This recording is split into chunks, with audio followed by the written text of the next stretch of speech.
Oh yeah, finally the story of the most gangster disciple in all of the Bible. Kid Car ain't got nothing on me! Folks, today we're going to be talking about Peter. Next to Jesus, Peter's my favorite person in the Bible. Peter, I'm not sure he was actually Jewish. He could have been the first Irishman that's recorded because he could go from cool as a cucumber to Conor McGregor at a press conference in no time flat.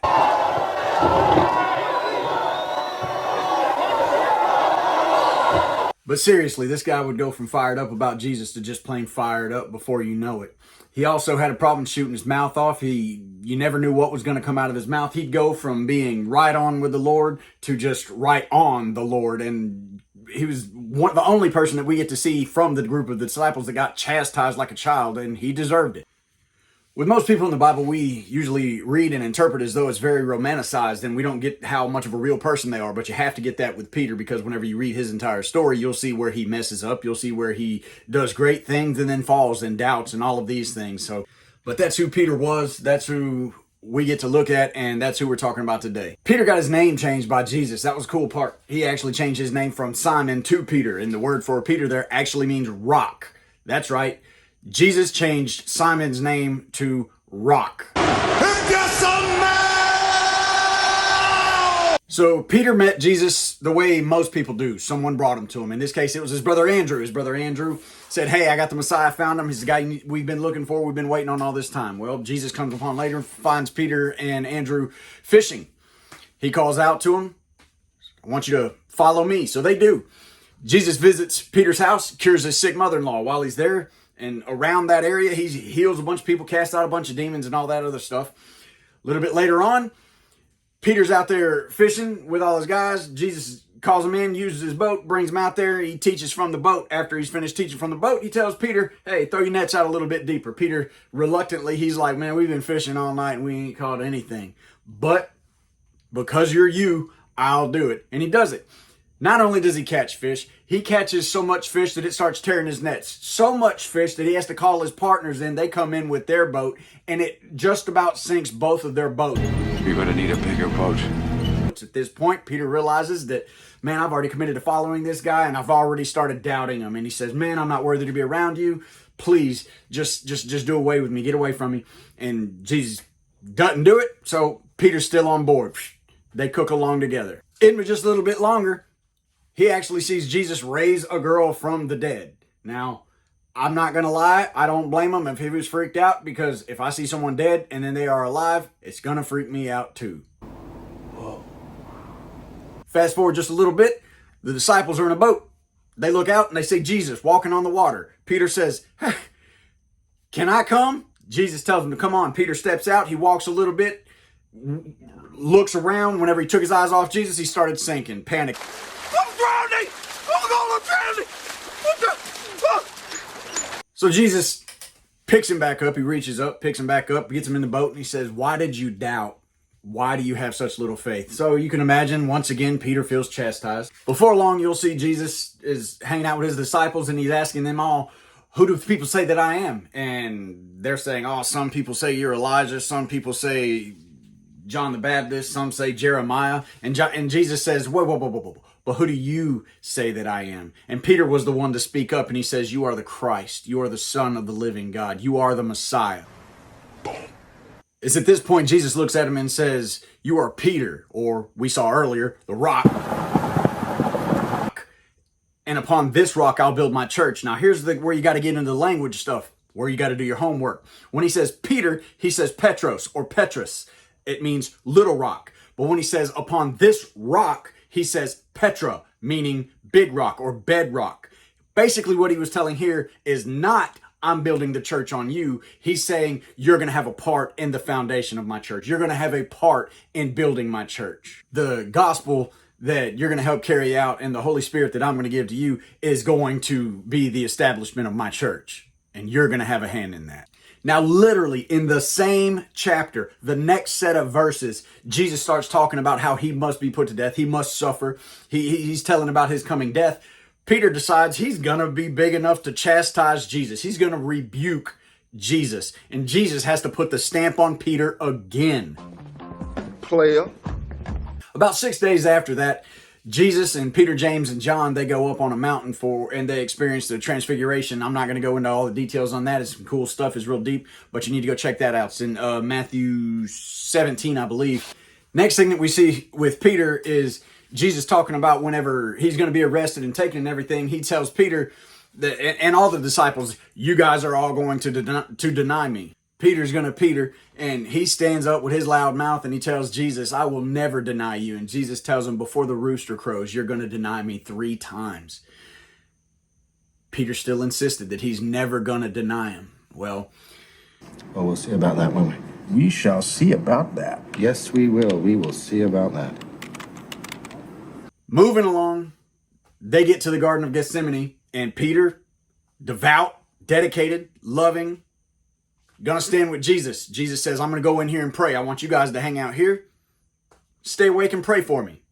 Jesus goes off, prays, comes back. What are they doing? They're sleeping. Jesus wakes them up. I told y'all to pray. Wake up. He leaves, goes, prays, comes back. They're asleep again. Well, while they're in the garden and Jesus is getting on to them, they see their boy Judas coming with a bunch of people. Judas walks up, kisses him on the cheek. Jesus says, you betray me with a kiss. And you can imagine Peter is like, kind of weirded out right about now, so you can see him in my mind. I can see him giving Judas the stink eye. And then when they grab Jesus to arrest him, Peter wigs out. I'm telling you, he freaks out and he starts fighting, and he winds up cutting this dude's ear off.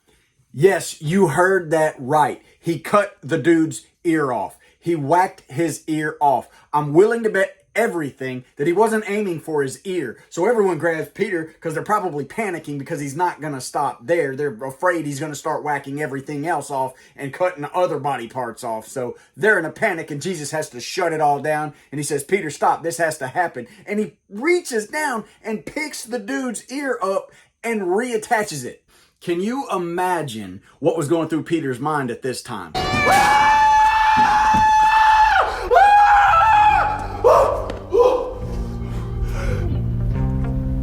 That was scary. By now, when they arrest him, everybody runs off.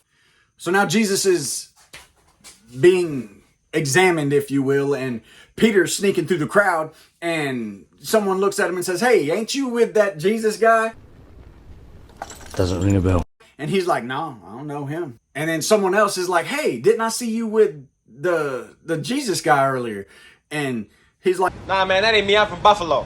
And then sure enough, a girl says, man, ain't you with that Jesus guy? And he cusses at him, and he's like, no, I don't know him. And when he does that, he hears the rooster crow, and he realizes that Jesus was right, and he feels like such a failure, so he bolts. Now, the Bible doesn't tell us where Peter was during the crucifixion, but most likely with him being Peter and being hyper emotional and everything, he was probably off somewhere pouting or something because he felt so guilty about the way that he denied Jesus. And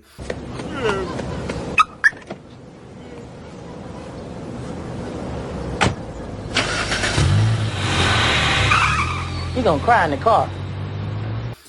the next thing we see out of Peter is after the crucifixion, after the resurrection, Mary, she comes running and she tells Peter and John about Jesus' body being gone, and she says he's been risen. And Peter and John run to the tomb, and when they get there, the body's gone. They're not sure exactly what's going on. They're perplexed. It's a little fuzzy what happens next, but we do know that he was the first one to see, the first of the disciples to see Jesus after the resurrection. We know that from 1 Corinthians 15:5 and also Luke 24:34. So after Jesus has appeared to the disciples and everything, Peter and a few of the other disciples are sitting down by the sea, and Peter says to the rest of them one of the coolest quotes in all of the Bible. He's just sitting around and he looks at them and he literally says, and I quote, "I'm going fishing." If that isn't the coolest, most redneck thing I've ever heard. Go fishing. So while he's fishing, they see Jesus. They don't realize it's Jesus walking along the shore. And he hollers out to them, "Hey, y'all got any fish?" And they're like, "No, we ain't caught nothing." And he says, "Throw it to the other side." Sure enough, they catch enough fish that it fills up the boat. So their nets are all full. And John says, "It's Jesus. It's the Lord. It has to be." And Peter's like, "I think you're right." And he just bails off the boat and swims to shore while everyone else is in the boat rowing.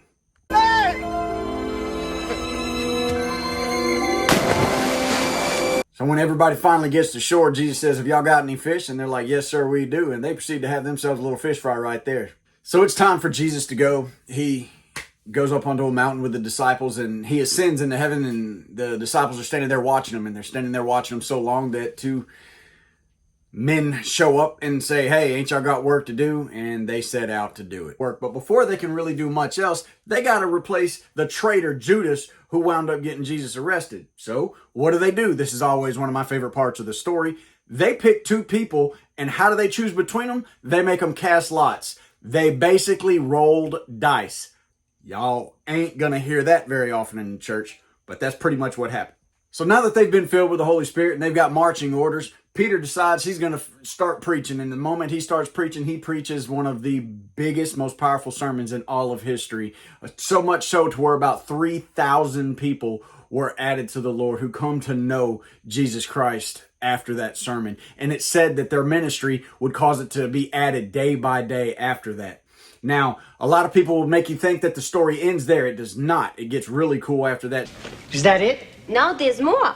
You see? So Peter and John, they wind up healing a guy that had been paralyzed or crippled since birth. He could never walk since he was born. And this winds up causing a lot of problems because they're doing this in the name of Jesus and giving Jesus glory for everything. And the people around, especially the Jews, the powerful Jews, are really having a problem with this because people are wanting to follow Christ at this point, and that was going to interrupt their money and their power. So they arrest Peter and John. Today, Junior? Peter and John are told, don't talk about Jesus anymore. And they said, I don't think so. We're not as worried about what you can do to us as what he can do. We know him. We're going to continue to preach Jesus Christ and him crucified. It's funny when you think about it because it says that they were instructed not to tell people about Jesus, not to preach in this name anymore. And Peter and John said, no, we're going to continue to. And it actually says that when they were instructed further, like they went in there and said, we mean it. Peter and John, they continued to preach. They continued to minister. At this point, Peter and the rest of the disciples are casting out demons like they're Sam and Dean Winchester.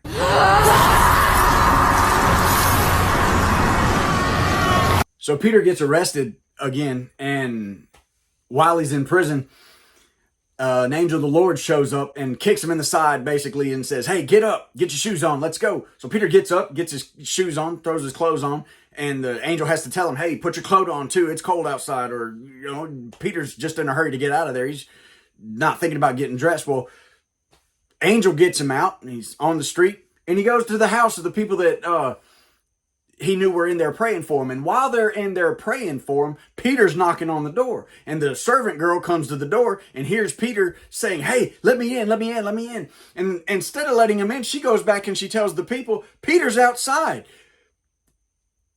Guys, I'm telling you that Peter had a harder time getting into that house than he had getting out of prison. Now, it wasn't all good because Peter is Peter, and you'll see later on in Galatians that Paul, he had to confront Peter because Peter was just being Peter and falling, and he was treating the Jews different than he was the Gentiles, and Paul had to get his mind right. But Peter ended up dying, and we know from church history and tradition that he was crucified, and he wanted to be crucified upside down because he said he wasn't worthy of dying the same way Jesus did. And I gotta say, that's the most Peter thing he could have said at the end of his life. So that's the story of Peter, the loudmouth, hot-tempered, Jesus-loving gangster that I love. He's my favorite character next to Jesus, my favorite person next to Jesus in all the Bible. So remember, as much as he fell, as much as he failed, he was still used by God. And as much as he failed, he never got so down on himself that he wasn't willing to get back up. Anyway, I got to get inside. God bless. Stay prayed up. Like, subscribe. We're going to keep doing this for a while. The production's going to get better. We didn't get much done this week, but we're going to get plenty. I'm going to paint, do some light stuff. Got to get inside. Got to eat. There's a fat kid lives in me, and he's getting angry. God bless.